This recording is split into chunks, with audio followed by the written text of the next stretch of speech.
Business Times 24 নিউজে সবাইকে স্বাগত। দৈনিক যুগান্তর তাদের প্রধান শিরোনাম করেছে হিংস্র ফ্যাসিবাদের পতন, ইতিহাস বদলে দেওয়া গণ অভ্যুত্থান দিবস আজ। দীর্ঘদিনের ফ্যাসিবাদী শাসন থেকে মুক্ত হয় প্রিয় স্বদেশ। আজ ও কাল দেশব্যাপী বিজয় র্যালি করবে বিএনপি। আজ গণমিছিল করবে জামায়াতে ইসলামী।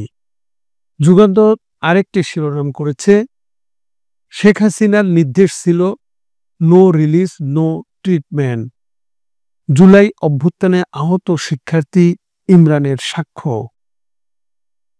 আন্তর্জাতিক অপরাধ ট্রাইব্যুনাল, আমার অন্ধত্বের জন্য দায়ী হাসিনা, পারভীন। দৈনিক যুগান্তর আরেকটি শিরোনাম করেছে টার্মিনাল থেকে দিনে 2 কোটি টাকা চাঁদাবাজি, টিআইবির গবেষণা প্রতিবেদন। সরকারের নির্বাচন বিষয়ে সুস্পষ্ট রোডম্যাপ না থাকায় বাড়ছে রাজনৈতিক অস্থিরতা।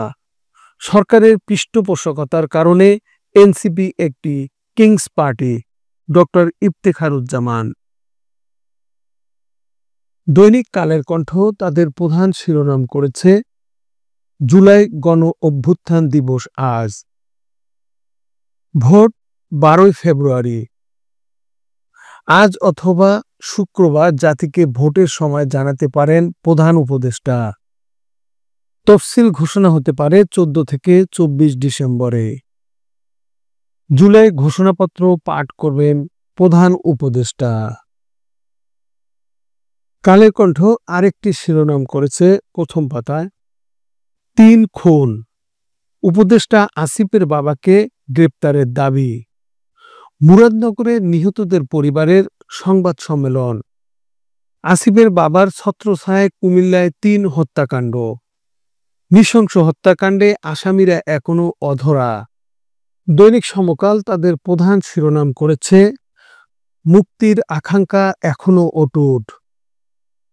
কোন জেলার কতজন নিহত হয়েছে সেটির একটি তালিকা এখানে দেওয়া হয়েছে। ছাত্র জনতার গণ অভ্যুত্থান, সরকারি হিসাবে মৃত্যু 836, জাতিসংঘের হিসাবে 1400, মৃত্যুর হার 44.26%। 10 জেলার 370 জন, 1 থেকে 18 বছর বয়সী 161 জন, 19 থেকে 25 বছর বয়সী 252 জন। ঢাকার 5 স্থানে নিহত 320 জন, গুলিতে নিহত 78%। আমরা সবাই নিপীড়িত ছিলাম, বিশেষ সাক্ষাৎকারে নাসিরুদ্দিন পাটোয়ারি।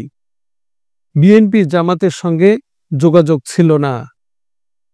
অন্তর্বর্তী সরকার গণ অভ্যুত্থান থেকে শিক্ষা নিয়েছে বলে মনে হয় না, অধ্যাপক আনু মোহাম্মদ সাক্ষাৎকারে বলেছেন। তিনি আরও বলেছেন শেখ হাসিনা মুক্তিযুদ্ধকে বর্ম হিসেবে ব্যবহার করে অনেক অন্যায় করেছেন। দৈনিক কালবেলা তাদের প্রধান শিরোনাম করেছে বিদেশেও বিপাকে অর্থ পাচারকারীরা। সমন্বিত টাস্কফোর্স অর্থ পাচার রোধ এবং পাচার হওয়া অর্থ ফেরত আনতে কাজ করছে। ইউরোপীয় ইউনিয়নের সঙ্গে ফিনান্সিয়াল ট্রান্সপারেন্সি এগ্রিমেন্ট স্বাক্ষরের আলোচনা চলছে। দেশের প্রকৃত উন্নয়ন নিশ্চিত করতে হলে প্রথমেই প্রয়োজন দুর্নীতির বিরুদ্ধে কঠোর অবস্থান। পাচার হওয়া অর্থ ফিরিয়ে আনা এবং অপরাধে জড়িতদের শাস্তি নিশ্চিত করা গেলে একদিকে যেমন রাষ্ট্রের রাজস্ব বাড়বে, তেমনি দুর্নীতির সংস্কৃতি ভাঙার সুযোগ তৈরি হবে। ডক্টর মনিরুল ইসলাম, অর্থনৈতিক বিশ্লেষক। বিদেশে জব্দ হওয়া সম্পদ ফেরত একদিনে সম্ভব নয়, তবে এখন যে উদ্যোগ নেওয়া হয়েছে তা সাহসী ও কাঙ্ক্ষিত। সরকার যদি রাজনৈতিক চাপের বাইরে থেকে এই প্রচেষ্টাকে এগিয়ে নিতে পারে, তাহলে এটি হতে পারে অর্থনীতিকে সুশৃঙ্খল পথে ফেরানোর বড় উদ্যোগ। এম হেলাল আহমেদ জনি, অর্থনীতিবিদ। সাথে থাকার জন্য সবাইকে ধন্যবাদ।